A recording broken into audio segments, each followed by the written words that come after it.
It's organic material and earthworms love it. Okay, I heard you and Dr. Kirby saying maybe don't let your pets get to it last Caffeine not good for pets. Okay. It's not good for people either. Let me have some more chai here. We really don't need to. Anyway. They of course love the green sand stuff that he puts out that Sure. got, but they don't seem to mess with the coffee. No, that's not going to be a problem. Okay. The only really toxic thing that some nurseries sell is this so-called cocoa mulch. Do not ever use that in your yard if you have pets. Chocolate is very, very bad. Chocolate causes liver and kidney failure in animals, and you can kill animals with chocolate. And the cocoa mulch is full of the theobromines, the bad stuff that's in chocolate. So I don't ever want to see you use that. But coffee grounds, don't worry about. Yes? Is the coffee ground from the Starbucks that you get for free, is that okay, or that's... Oh no, it's terrible. I don't want you getting it from Starbucks because I get it from Starbucks. And I want you to get my coffee ground. Coffee grounds from Starbucks are wonderful. Are coffee grounds from everywhere wonderful? Not necessarily. Because in making decaffeinated coffee, they put some horrible stuff in there that's actually probably worse than the caffeine. Starbucks doesn't. They use something called a Swiss water process, whatever that is, for decaffeination. Yes, yeah, I've got more than one Starbucks that save coffee grounds for me, and they're excellent, excellent. Again, that's one of those things that people are throwing away, and if people knew, they could be bagging that stuff and selling it for big bucks, but don't tell them I said so. It would be hard to. It would be hard to. Yeah. Well, what did you do in the coffee you made today? I don't like coffee. I'm a tea drinker, but yeah, coffee grounds are great things to put in the composter, in the mulch, whatever else. Ashes.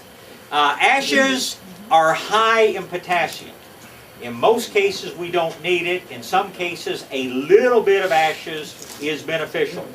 A lot of ashes, because they are so alkaline, can be toxic.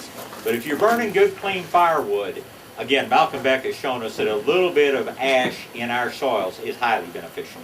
And how about bones? Bones are a great source of calcium, phosphate, a lot of other things, yeah. In the old days, far before I was born, in fact, the guy I knew in the fertilizer business said when they grew up, Depression age, they made money by wandering around the farms gathering up old bones and sold them to people that ground them into bone meal, which was one of our original fertilizers. Yeah, they're fine. Yes, ma'am. I don't even know what compost is. That's an hour lecture all in and of It's itself. not something you go buy. You can here, but it has a very short shelf life. You ought to use it within 2 or 3 hours after you get it out of the machine. If you soak compost in a bucket of water, you'll be taking out a lot of good stuff, and we call that compost leachate. Pour it out and you get good things. If you were to take and extract the microbes from the compost, go through a process that made them reproduce themselves 10,000 times over, then you would get compost tea. And we'll do a full morning on compost tea And then sometimes. one more question. If I can't spread the compost myself, and I call somebody, ABC. how do I know what they use is good? Yes and no. They used one of the composts that I like the least, but it's the only thing that will go through their machine. I keep trying to get them to use New Earth compost, and their machine won't blow it out the same way it'll blow out the Alamo Grow. So I'd much rather see you do it yourself, but I totally understand that it's impractical, and if it's no compost or blown compost, man, blown is good. Yes? Can you put compost tea on a mulch pile? Does that help it decompose? Oh yeah, or is it better for absolutely. the You're soil? putting in all those microorganisms that make it decompose. Yeah. Okay, one more question, then I'm going to move on to weed control. Yes? Okay. I need to know what is the best weed preventer Okay, that's what I'm telling you about right now. and the Roundup, because they're so expensive. Are they? Okay. I'm going to tell you how to make your own organic Roundup. Roundup is a known carcinogen. Roundup is toxic enough that it has been totally banned by Iceland, Finland, Norway, Sweden, some of the wiser, I would say wiser countries in the world. But the truth is that in colder climates, Roundup does not break down and it has become a horrible pollutant. I'm telling you how to make organic Roundup in just a second. The question is, what is the best weed preventer in the world? The best weed preventer in the world is strong, healthy grass. St. Augustine, when it is healthy, will choke out every other plant out there, including Bermuda grass. But how are you going to keep it healthy? Well, you're going to use organic fertilizer, you're going to water it properly, and you're not going to expect it to grow in the shade. majority of the people I know that have weed problems are trying to grow grass, either the wrong kind or they're trying to grow it so shady that grass won't grow, but weeds will. So the number one defense against weeds is a good offense, and strong turf will choke weeds out. What is the best weed controller you have? Your lawnmower, because you're mowing the weeds off, letting your grass grow, and you're getting rid of the weeds before they can make seed. Now, all that said, some people still have, quote, weeds show up in the yard. Some weeds are an indicator simply of other problems. You're asking about weed and feed, and I don't mean to pick on you. We always do that in good-naturedly. But weed and feed products contain, for the most part, a broadleaf weed killer in there, something that kills everything except grass. These things have very closely and very definitively been tied to cancer. Dr. Kirby brings me articles out of his veterinary journals, and there is no question that the weed killer that's in weed and feed has been tied to bladder cancer and a couple of other cancers in animals. And, you know, your animals, Dr. Kirby tells me that when people bring animals in that have real serious tumors, I lost a dog once to hemangiosarcoma, which is a bad cancer of the spleen.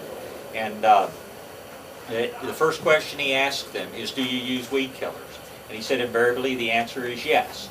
I had somebody in here one time who said, I don't understand this. You know, I lost a dog, I think it was to hemangiosarc, and said, and we do everything in our yard 100% organic.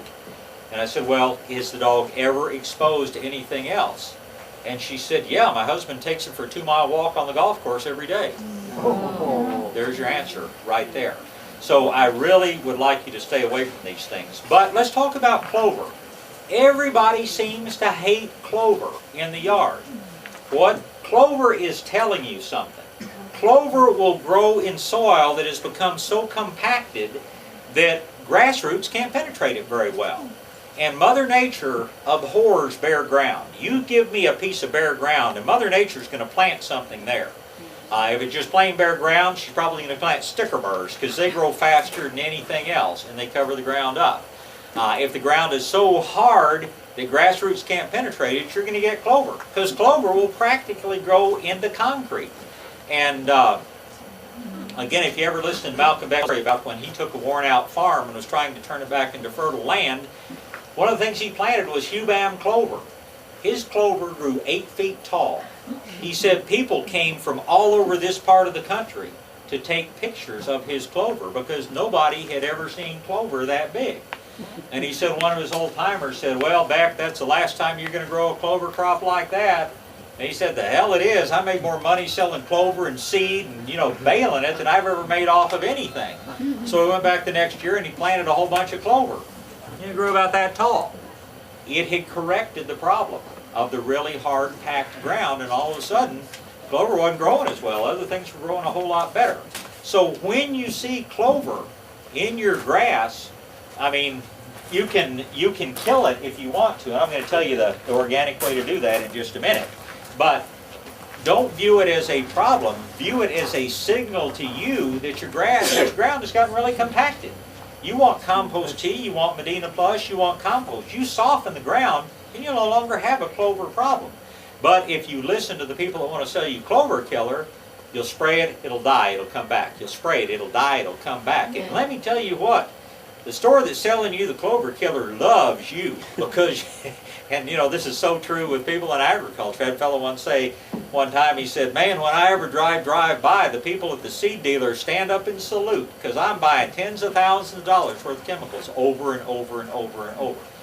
View weed problems as a sign that something is out of balance.